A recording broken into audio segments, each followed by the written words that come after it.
कहानी नीरू की है। पंजाब की नीरू की शादी दिल्ली के राहुल से होती है।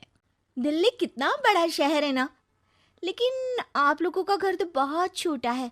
हमारे पंजाब में तो ये बड़े बड़े घर होते हैं कि मजा ही आ जाता है। कोई बात नहीं नीरू, मैं भी तुम्हारे लिए बहुत बड़ा मकान बनाऊंगा बहुत जल्दी। नीरू के पिता जहाँ पंजाब के जाने माने व्यापारी थे, वहीं उसका पति राहुल दिल्ली में एक सिंपल नौकरी करता था। माँ, यहाँ तो घी मक्खन इतना महंगा है कि क्या बताऊं। मैं तो तरस ही जाती हूँ घी खाने के लिए। नीरू की माँ को ये सुनकर बहुत दुख होता है।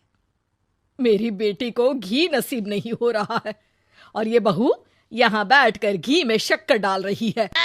देख वनिता, मैं साफ कह रही हूँ, इस घर में जितना घी आएगा उतना ही मेरी बेटी के घर दिल्ली भी जाएगा।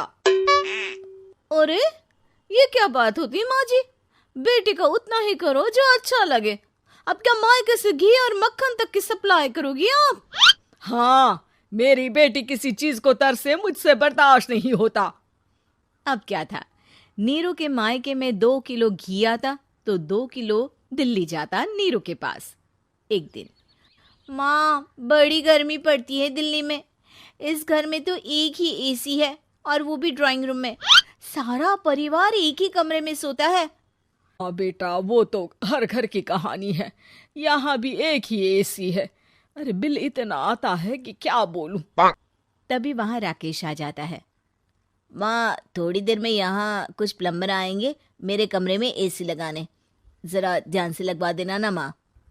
ओए, ऐसे कैसे तेरे कमरे में एसी लगेगा? हाँ राकेश, एक बार बात तो कर लेता। अरे पापा, वो वनिता को गर्मी में नींद नहीं आती। ड्राइंग रूम में सबके साथ सोने में वो अनकंफर्टेबल है, इसलिए। अरे पूरे परिवार के साथ वहां तेरी बहन नीरू भी तो सोती है। वो नहीं हो रही क्या अनकंफर्टेबल? समझ रहा है ना? अगर एसी लगेगा तो एक दिल्ली में तेरी बहन के कमरे में भी लगेगा, तभी तू लगा सकेगा। राकेश वनिता को सारी बात बताता है। वनिता करती भी क्या, मन मार कर बैठ जाती है। माँ, ये लोग ठीक नहीं है, क्या करूं मैं? अरे बेटी, यहाँ आ जा, तू यहाँ आकर रह ले। अरे छोड़ दे ऐसे पति को। कैसे छोड़ दूं माँ? समाज क्या कहेगा, लोग क्या कहेंगे? वैसे भी मेरा एक बेटा है मयंक।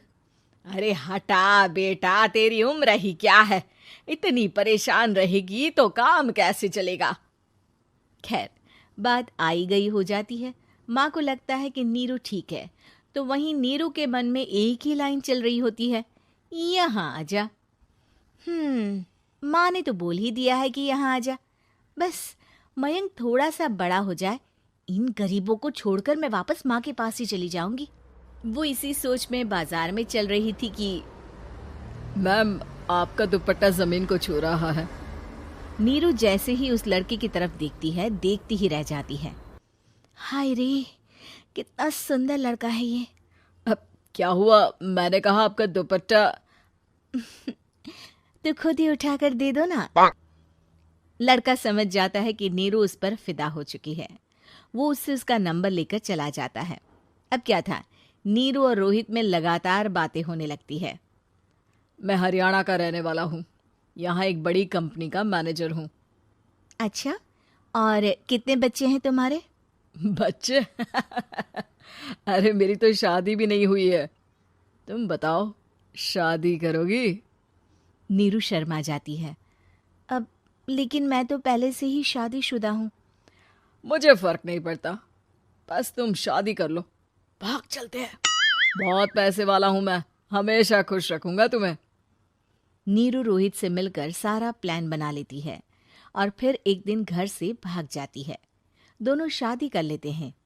शादी के बाद, क्या बात है नीरू, तुम्हें परेशान सा देखता हूँ, सब ठीक तो है ना? हाँ हाँ, सब ठीक है।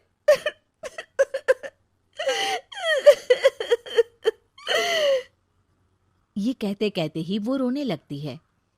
अरे क्या हो गया, रो क्यों रही हो? मैंने तुमसे एक बात छुपाई है और वही बात अब मुझे परेशान कर रही है। रोहित, मेरा एक बेटा भी है, उसका नाम मयंक है। क्या बात कर रही हो? ये तुमने मुझे पहले क्यों नहीं बताया? देखो नीरू, मेरी माँ को मैंने ये नहीं बताया है कि तुम शादीशुदा हो। बच्चा मैं मैनेज नहीं कर पाऊंगा। नीरू को समझ में नहीं आता कि वो क्या करे। तुम उस बच्चे को अपनी माँ को क्यों नहीं दे देती? नीरू चुपके से माँ को फोन करती है। माँ, क्या मयंक को तुम रख सकती हो? बेटा, मैं राकेश के साथ बात करती हूँ। आखिर घर का बेटा वही है, जो वो बोलेगा। वैसे भी बेटा, तूने जो किया है ना, उसके बाद से पूरा घर तेरी बुराई कर रहा है। मैं भी अब किसी से तेरे लिए लड़ नहीं सकती। राकेश बेटा, नीरू ने तो जो किया बहुत ही बुरा किया, लेकिन मैं सोच रही थी कि क्यों ना मयंक को हम यहाँ ले आए। तभी वनीता बोल पड़ती है। वाह जी, ऐसे कैसे यहाँ ले आए? यहाँ क्या भंडारा भरा है? और जिस बच्चे की माँ ने नहीं सोचा, उसके लिए हम क्यों सोचे? नीरू को एक बार तो अपने बच्चे के बारे में सोचना चाहिए था ना। अरे लेकिन तेरे पास भी तो लड़का नहीं है ना वनीता। माँ, वनीता ठीक बोल रही है। कल को वो बड़ा होकर इसी घर का हिस्सा मांगेगा तो हम क्या करेंगे? माँ कहती भी तो क्या, वो चुप रह जाती है। वहीं नीरू का पहला पति कहता है। माँ, अगर आज भी वो वापस आ जाए तो मैं उसे माफ कर दूंगा। बेटा, गरीबी चीज ही ऐसी है, क्या करेगा? तू तो अब मयंक का सोच। वो बेचारा तो बिना माँ का हो गया। मयंक के खातिर तू दूसरी शादी कर ले बेटा। लोगों के लाख समझाने के बाद नीरू के पहले पति की शादी रिद्धि से हो जाती है, जिसके पहले पति से 2 बच्चे होते हैं। देखो जी, मैंने शादी सिर्फ बच्चे के खातिर की है। मैंने भी शादी सिर्फ बच्चों के खातिर की है।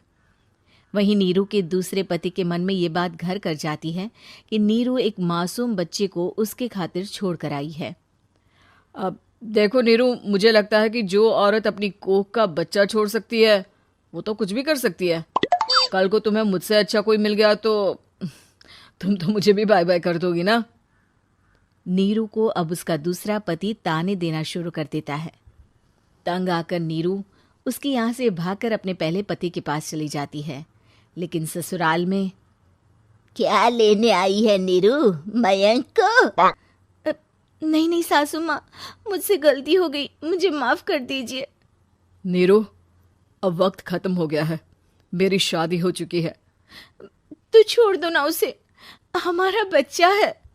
मैं आपको अपनी माँ नहीं मानता, मेरी नहीं मान तो बात अच्छी है।